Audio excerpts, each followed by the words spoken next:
Slightly too long that time. Voters! They come in all shapes and sizes. For example, some people vote for ACT. I'm surprised too. But amongst all voters, there is one voter who rules supreme. A magical and mysterious voter who emerges from the shadows every 3 years to make everyone else's vote seem redundant. I'm referring, of course, to the median voter. Yay! Yeah. So today, we're going to be figuring out who the New Zealand median voter is, why they're so important, if it's a good thing that we've made them so important, and whether it's possible to maybe make them less important, maybe? Let's find out. Although, not for this election, obviously, because this one's nearly over, and I, for one, am excited to welcome our new National Act, New Zealand First overlords. Please don't cut my funding. No, I'm kidding. They're definitely going to cut my funding. So, first things first, who is the median voter? Well, in maths, the median is the middle one, and in politics, a voter is someone who smugly looks down on people who don't vote, even though those people don't feel part of the community, which is actually very sad. Basically, if you put all the voters in a row from most left-wing to most right-wing, and then pointed at the one in the middle, you'd be pointing at the median voter. Now, to be fair, the terms left-wing and right-wing are relative. In New Zealand, we don't have a strong Maoist movement or a Republican Bible Belt. So our lefts and rights are mostly determined by just sort of moderate economic policy. Our left wing wants to tax and spend more, and our right wing wants poor people to fight for their lives in a capitalist hellscape. And eagle-eyed viewers might be able to spot which wing I'm on based on the descriptions I just gave. So, who is the median voter in New Zealand? Well, Matthew Hooton tried to figure that out in an article for Metro earlier this year, and I'm not above copying his homework. Chances are they were born in 1984, meaning that they're now 39. The median voter is probably a woman, because women are more likely to switch between parties than men. There's a decent chance she's called Sarah, because a lot of 39-year-old women are. She's probably a cishet Pākehā who voted for Helen Clark, then John Key, and then Bill English. She earned $66,000 last year, but her husband earns $83,000 because of sexism. Importantly, Sarah owns a house, which she bought in 2014, which means she has made $600,000 in the last 9 years, split with her partner, all tax-free, thanks to successive Labour and national governments. Chances are she is about to vote for Christopher Luxon. She also probably calls the cops on brown people when they're hanging out on her street for too long, and loves Taylor Swift. And that's not based on any data, that's just sort of a vibes call from me. So, that's centrist Sarah, New Zealand's median voter. And political strategists almost universally agree that she is the most important person in our election. The two centrist parties, Labour and National, will do almost anything to win her over. And why is that? Well, that brings us to part 2 of this monologue. Why is the median voter so important? Now, unfortunately, to understand that, we have to do a little game theory. For those of you that don't know, game theory takes the fun word, game, and then applies the word theory to it, thus ruining any possible chance of fun and turning it into maths. It's like someone turning up to their mate's boozy 30th carrying a set of Catan Cities and Nights expansion pack. It's the kind of thing I would do, to be honest. So, let's start by explaining Hotelling's law. Woo! I know you're all really hoping I'd say that tonight. Now, in order to understand Hotelling's law, imagine you sell drugs at a rave. Now, the standard example is selling ice cream at a beach, but I am trying to make this as interesting as possible. Okay, so let me have this. So, in order to reach as many people as you can and maximize your profit, you're probably going to try and sell your drugs from somewhere in the middle of the rave. The people at the edges have to walk further, but it's the best you can do, and you end up making a lot of money. Wow, good job. I'm proud of you for selling so many drugs. Then, the next day, another dealer turns up at the same club. Gosh darn it, isn't that always the way? I'm relatable. He's stealing all your customers. So you might make a deal with him. Hey, let's just split this rave in half, and you take the right side and I'll take the left side. You go in the middle of your half and I'll go in the middle of mine. This is the socially optimal solution. It minimizes the amount of distance that any customer has to walk to buy some delicious drugs. Unfortunately, the guy you're competing against is a prick. And the next night, he moves slightly closer to the center of the club. And now he gets all the people to the right of him, but he also gets some people in your half of the club. So you might move nearer to the center to nab some of his customers. You might even go all the way into his half of the club, and then he leapfrogs you and goes into your half of the club, which means that you have to move back towards the center. The end result is that in order to make sure that he can't steal any of your customers and you can't steal any of his, you both end up back to back right at the center of the rave. You have now reached a Nash equilibrium. Look how smart you are. And that's named after the guy Russell Crowe played in that movie where he drew on windows. Now, this, it turns out, is really annoying for the people at the far left and the far right because they have to walk heaps further than when you were both spread out. But it's the only way for you to make sure that you don't lose any customers to the other drug dealer, who, as you know, is a massive prick. In economics jargon, neither of you can improve your current position by deviating from your current strategy. That's why people don't like economists. Now, this is called Hotelling's law, named after a dude called Harold Hotelling, and it's part of the reason you might go ages without seeing a cafe and then see 3 on the same corner, or not see a Macca's for ages and then see one spit roasted between a KFC and a Burger King. It's also an argument that people put forward to explain why National and Labour are both trying so hard to seem like they are right in the middle of the political spectrum.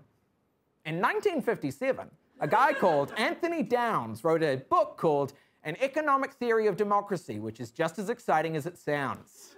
He took the logic of consumers at a rave and applied it to voters in a democracy. It wasn't actually a rave, but you know, just like the people at the rave, you can imagine all the voters chilling out along the political spectrum from the far left to the far right. In order to make sure they don't lose any votes to the opposition, the major left-wing and major right-wing parties both try to stick as close to the center as possible. National and Labour are just like the drug pushers in the previous examples in more ways than one. The end result is that centrist Sarah is better catered to than any other voter because she is the person in the middle of the club. What's more, all that same logic also applies to the media, who are guided by a desire to sell papers and get clicks. Independent groups pop up wherever there's a gap in the market, and the big organisations compete for all the centrists in the middle, which ends up making everyone even more centrist, making them even more powerful. Whew. So, that's why the median voter is so important. And that brings us to the third part of the monologue. Are there any exceptions? Very kind. Are there times when the two major parties in a democracy don't consider the median voter the most important person in the country?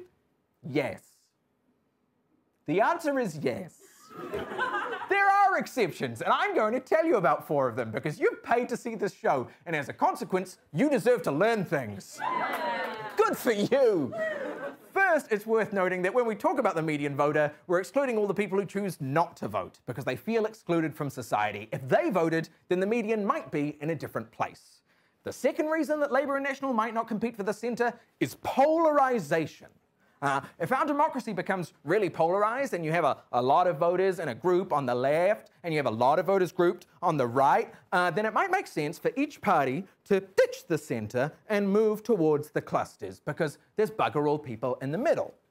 This is called bimodal distribution. And you can remember what it looks like because if you drew it on a graph, it looks like 2 boobs.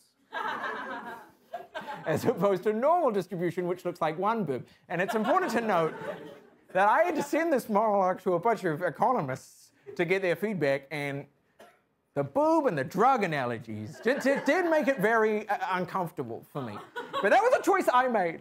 Now, in New Zealand, as far as we can tell, if you graph all of New Zealand's voters, then you do end up with the 1 boob variety. It bulges in the middle, and so it makes sense that both our centrist parties are constantly fighting over the centre of the monoboob, which you are welcome to call the nipple.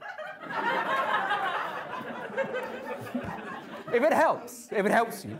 Now, despite what you might hear from loud people on the internet, a big reason that National and Labour are so centrist is because a lot of New Zealanders are centrist. But if New Zealanders do become more polarised, then we might see a more left-wing Labour Party and a more right-wing National Party. The median voters' reign of terror would be over, making way for the alternating slightly more left-wing and slightly more right-wing reign of terror. The second reason that the median voter isn't all-powerful is because politicians have to make deals with each other. And this is called log rolling. And I don't know why. But if you want, I can make up a reason. Yeah. So, beavers, yeah, you know, they trade logs with each other just like MPs trade policies. That is not true. But it is an explanation, so I hope that helps. Okay, so in our MMP system, when the far right and the far left parties want to make deals with the big centrist parties, they often make progress on things that they really care about that the centrists don't care about. So the ACT Party got National to implement charter schools for a bit, and the Green Party got Labour to put a cap on our cap and trade carbon market, and New Zealand First gave a bunch of money to the horses or something.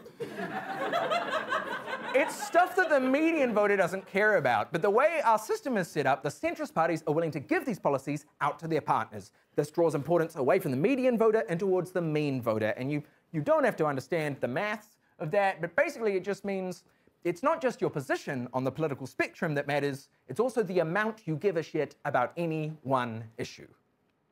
And the final reason that the median voter isn't all-powerful is because other people in our democracy matter even more. Sorry, Sarah. You've forgotten about the power of party members and lobbyists and donors. Yay! Warren Lewis, for example, gave the National Party $500,000. So if he has some policy opinions that don't align with the median voters, National's still probably going to hear him out. Labour used to elect its leaders with 40% of the total vote carried by MPs, 40% by party members, and 20% by unions, although Labour MPs can now elect their own leader without consulting unions if they get a 2/3 majority. It's always nice to see the power of the working class diminish as wealthy donors become more powerful.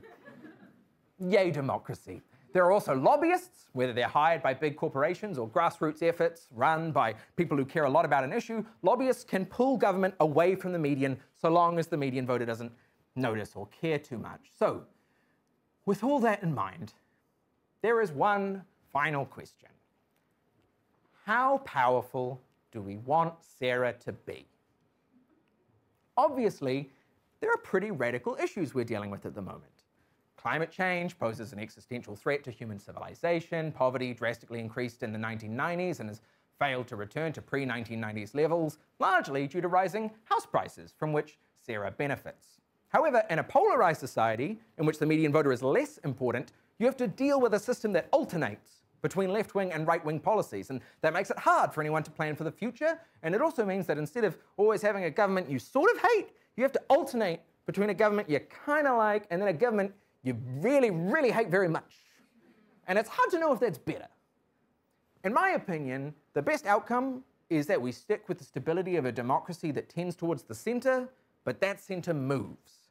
We pressure the centre to move towards ending poverty and leading on climate action and investing in preparing for the climate effects we've already locked in. And if that fails, then we'll just have to turn to the tried and tested method of violent revolution. After all, it's never failed before. Thank you. Thank you.